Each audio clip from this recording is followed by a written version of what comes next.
Turagarutse nanone tubanje kubasuhuza, ese mwiriho neza? N'ubusanzwe ni umukunzi wanyu uza uhora ubagira inama.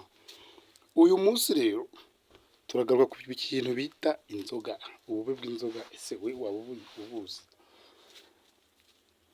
Inzoga ni inshuti mbi, ni inshuti mbi cyane cyane.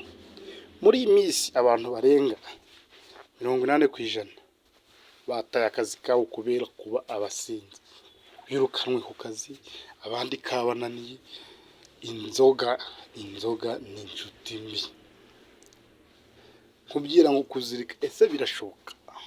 Igisubizo ni yego, birashoboka. Ntamubwiye ngo uzirika uyu munsi, ngo uzirika aka kanya, ariko ubishaka inzoga wazireka. Maze kukubwira ko abarenga 80% bamaze guta akazi, amaze kwirukanwa ku kazi, abandi 7% barasaze, basajishijwe n'inzoga. Inzoga iyo ubaye imbata yayo uba imbata nyambata, urakambakamba. Inzoga ese ushobora kuzirika utagiye kwa muganga? Yego birashoboka. Ese ubundi biterwa n'iki ko umuntu aba umusinzi? Nabyo turaje mbikubwira. Mbere na mbere reka tukubwire ukuntu ushobora kureka inzoga utiriwe uraje kwa muganga. Ikintu cya mbere ugomba kwirinda ni kimwe: hari ikigare mwirirwana musangira. Icyo kigare nukigendera kure, inzoga uzazirika bikunde. Ushobora kubaza uti mbese nagendera kure ikigare gute? Uzasanga ahantu abasinzi bari, nta muntu unywa ngo asinde ari wenyine. Ntibishoboka, ntibyashoboka ko wanywa ugasinda uri wenyine. Ziriya nshuti zawe rero mwirirwana ukanywa ugasinda, ziriya nshuti uziretse, inzoga wazireka. Inzoga uzireka ute? Ntabwo ubuca mu gitondo uvuga ngo mpagaritse kunywa inzoga, oya. Ahubwo niba wanywaga amacupa 12, ejo inywa 10, ejo bundi unywa 8, ejo bundi unywa 6, mu cyumweru kizashira uri kunywa icupa rimwe. Nta muntu wanywa icupa rimwe urigire icyo rimutwara, ntawe. Iryo rimwe nabwo igihe kizagera uvuga uti ntaryo nywa, wumve ntacu ubaye. Yego ndabizi iyo utanyoye wari usanzwe umenyereye kunywa, urara udasinziriye, kurya birakunanira,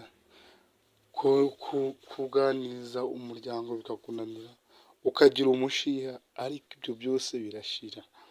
Nshuti yanjye, reba ijanisha rihari, n'abarenga 80% inzoga zibakuye ku kazi, bananiwe akazi, abasinzi ba international, abasinzi ba nyabo.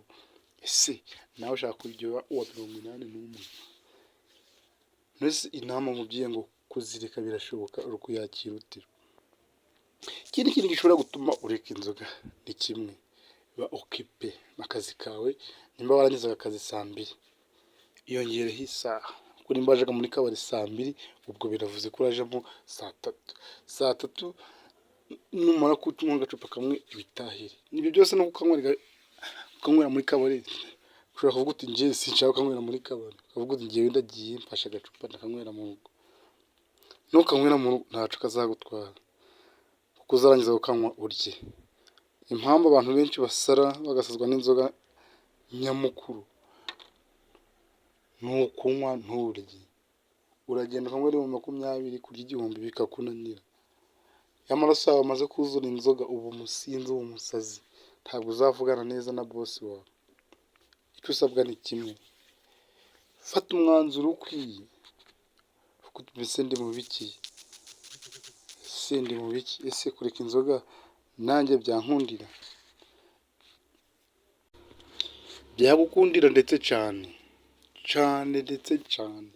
Nshuti yanjye, ndakubwiye ngo numara kureka inzoga uzaba uretse n'ubusambanyi, kuko inzoga zijyana n'uburaya. Ninkubwira ngo inzoga zijyana n'uburaya, uhita utekereza uti mbese muri kabari zose njyamo kuki nsangamo abakobwa? Inzoga iyo igeze mu bwonko ukayinywa 1, 2, 3, usanga igisigaye ari ugukora ku mukobwa ku kibuno. nta mukobwa nawe nta kindi kintu aba ashaka, ni nkoraho ubundi uko ugenda umukuraho ubwenge bugenda buzamuka ugashiduka waraye mu gasozi cyangwa se waraye cyangwa se ugakora ibyo urakora ugataha, ariko ukibaza uti ese ibyo nakoze ni nabitekereje?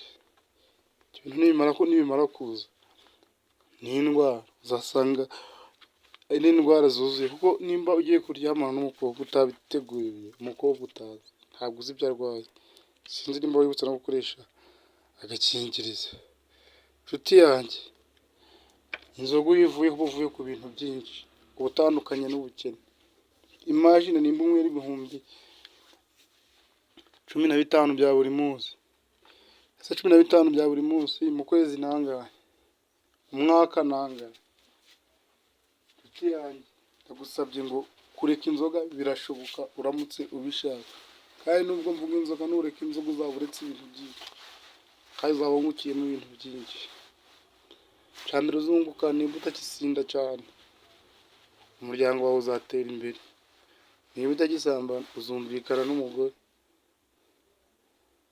Niba utakinywa amafaranga yawe mu mufuka wawe ziyongera. Niba utakinywa akazi kazagenda neza. Nshuti yanjye, kureka inzoga birashoboka. Dukomeze dutekereze kuri iki kintu. Ese dukomeze twibere abasinzi? Ese abarenga 80% bamaze kwirukanwa ku kazi, nyuma y'imyaka 2 bizamera bite? Ese tugiye kuza turakora akazi dufashe amacupa imbere yacu? Nshuti yanjye, nahawe cyo nkubwiye ngo kureka inzoga birashoboka. Kureka inzoga birashoboka. Amafaranga utakaza mu nzoga za buri munsi yaterere kuri banki, urebe nyuma y'ukwezi amafaranga uzaba ufite. Ihangane use nkaho ari ikinini uri kunywa, ubundi uvuga uti ngiye gusevinga aya mafaranga. Uzasanga ibyo nkubwira bishoboka. Ni umujyanama wanyu nkubwira ngo nutarakora subscribe kuri YouTube channel ibagira inama. Nahawe umwanya ntuwawe, dukanda subscribe, like, share ndetse commentaire zanyu nazo turazakira, mutugira inama, mudutera inkunga mu bintu bigiye bitandukanye.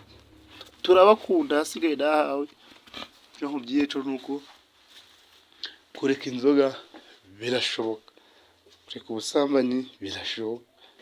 Nureka inzoga byose uzaba wabiretse. Abatunzwe n'ubusambanyi ntimuntere ibuye. Ntabwo mvuze ngo abasambanyi ni abanywa inzoga gusa, buri wese yasambana.